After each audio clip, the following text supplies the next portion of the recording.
Saudara-saudariku yang terkasih, hari ini Selasa 5 Mei 2026. Saya Romo Siga dari Gereja Katolik Santo Fransiskus Xaverius, Pacitan. Dalam nama Bapa dan Putra dan Roh Kudus. Amin. Dalam Kisah Para Rasul dikatakan bahwa di antara para pengikut Kristus tiada seorang pun yang berkekurangan. Tak seorang pun berkata bahwa sesuatu dari kepunyaannya adalah miliknya sendiri, maka semua berkecukupan. Bila kita bertemu di sini dan membagi-bagikan rezeki, maka hendaknya kita bagikan lebih lanjut cinta kasih Yesus, sehingga tiada yang menderita kelaparan dan tiada di antara kita yang berkekurangan. Marilah kita sehati dan sejiwa saling memperhatikan. Itulah kelahiran baru dalam roh yang dibicarakan Yesus dalam Injil. Damai sejahtera yang kumiliki kuberikan kepadamu. Damai sejahteraku kuberikan kepadamu. Mea culpa, mea culpa, mea maxima culpa. Saya berdosa, saya berdosa, saya sungguh berdosa.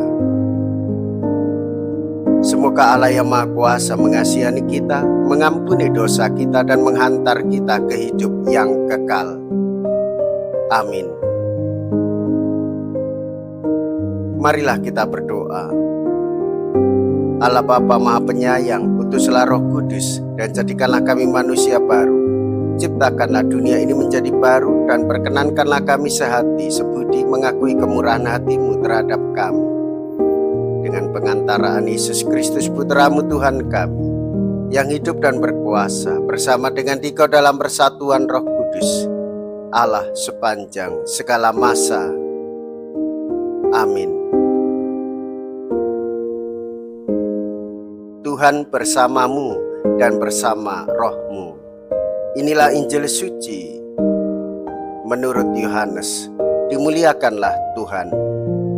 Yohanes bab 14 ayat 27 sampai dengan ayat 31a.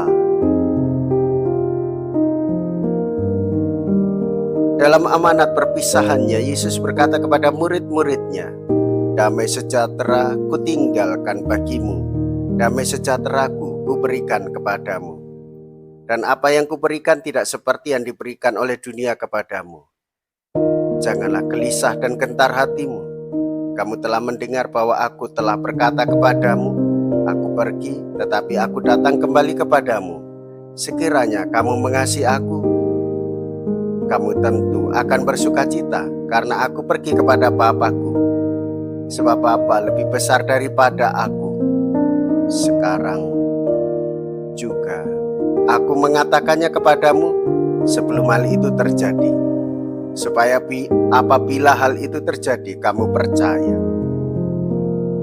Tidak banyak lagi aku berkata-kata dengan kamu, sebab penguasa dunia ini datang, namun ia tidak berkuasa sedikit pun atas diriku.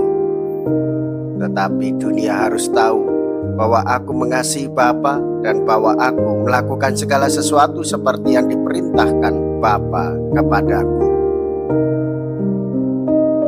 Demikianlah sabda Tuhan. Terpujilah Kristus. Saudara-saudariku yang terkasih, Tuhan Yesus memberikan damai bagi murid-muridnya sekaligus bagi kita semua,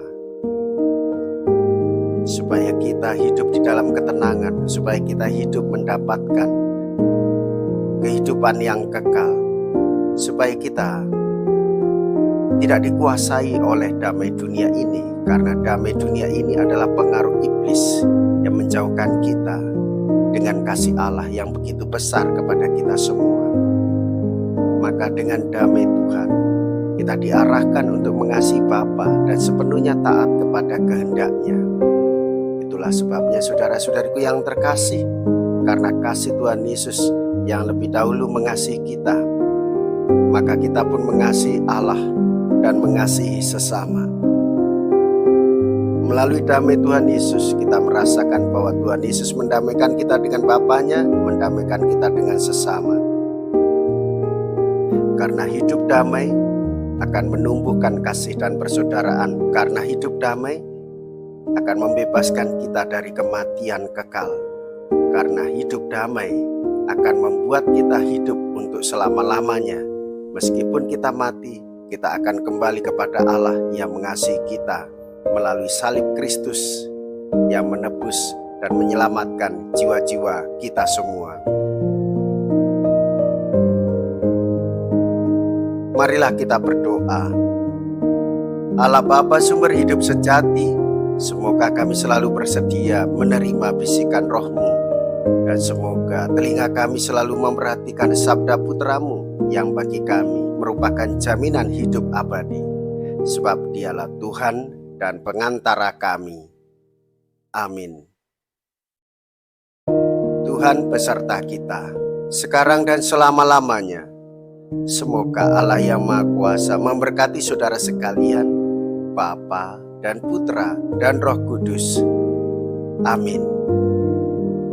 Saudara-saudariku yang terkasih, pergilah, ibadat sabda sudah selesai. Haleluya, haleluya. Syukur kepada Allah.